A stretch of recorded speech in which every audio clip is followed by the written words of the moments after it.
ஹாலிடேஸுக்கு தமிழில் என்னென்ன படங்கள்லாம் வரப்போகுதுன்னு இப்போ பார்த்துடலாம். ஜனவரி 14 கார்த்தியோட வாவாத்தி ரிலீஸ் ஆகுது. இது அதிகாரப்பூர்வமாக ஒரு போஸ்டரோட இன்றைக்கி அனௌன்ஸ்மெண்ட் பண்ணிட்டாங்க. சூதுக்கவும் காதலும் கடந்து போகும் மாதிரியான படங்களை எடுத்த நகுலகுமாரசாமி டைரக்ஷனில் சந்தோஷ் நாராயணனுக்கு மியூசிக் போட்டிருக்காரு.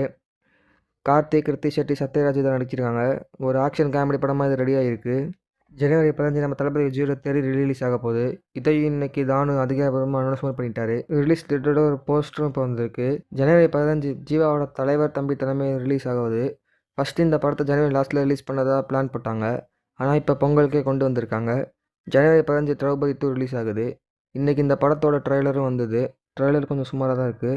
ட்ரெய்லர் லிங்க் கீழே டிஸ்கிரிப்ஷனில் இருக்குது. ஸோ ஜனவரி 14 வாவாத்தியாரும், ஜனவரி 15 தெரி ரிலீஸ் தலைவர் தம்பி தலைமையில் திரௌபதி 2ன்னு மொத்தமாக 4 படங்கள் இப்போ கன்ஃபார்ம் ஆகிருக்கு. இது எனக்கு தலைவர் தம்பி தலைமையில் மேலே ஒரு ஹோப் இருக்குது. மலையாள மூவி ஃபால்மி எடுத்த டேரக்டர் தான் இதையும் எடுத்திருக்காரு. So feel good comedy elements எல்லாம் இந்த படத்தில் ஒர்க் ஆகி ஜீவாவுக்கு ஒரு கம்பேக்காக இருக்குன்னு தோணுது.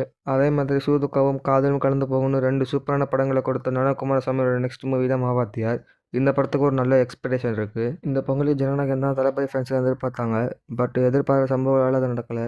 ஆனால் இப்போ தளபதி ஃபேன்ஸுக்காகவே தெரிய பொங்கலுக்கு தானும் இறக்கியிருக்காரு. ஸோ தெரிய பார்க்குறதுக்காக கண்டிப்பாக ஒரு பெரிய க்ரௌடு தேட்டருக்கு வரும். இந்த 4 படங்களில் எந்த மூவி நீங்கள் தேட்டர்ஸில் போய் பார்ப்பீங்கன்னு கீழே கமெண்ட்டில் சொல்லுங்கள்.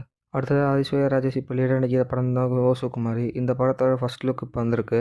நம்ம சரத்குமார் இப்போ லீடர் நடிக்கிற படம் தான் ஆலி. இதோட செகண்ட் லுக் போஸ்டர் இப்போ வந்திருக்கு. போஸ்டர் பார்க்க நல்லாயிருக்கு. டிமாண்டிங் அண்ட் 3யோட சேட்டலைட் ரைட்ஸும் டிஜிட்டல் ரைட்ஸும் ஜி தமிழ் மற்றும் G5 வாங்கியிருக்காங்க. சம்மருக்கு இந்த படம் ரிலீஸ் ஆகுது. அதுலேருந்து 50 கோடி ப்ரீ பிஸ்னஸ் பண்ணியிருக்கிற படம் இதுதான். தேட்டர்ஸில் இந்த படம் எப்படி பெர்ஃபார்ம் பண்ண போகுதுன்னு வெயிட் பண்ணி பார்ப்போம். நான் சொன்ன இன்ஃபர்மேஷன் உங்களுக்கு ஓகே வந்தால் ஷேர் பண்ணி சப்ஸ்கிரைப் பண்ணுங்கள்.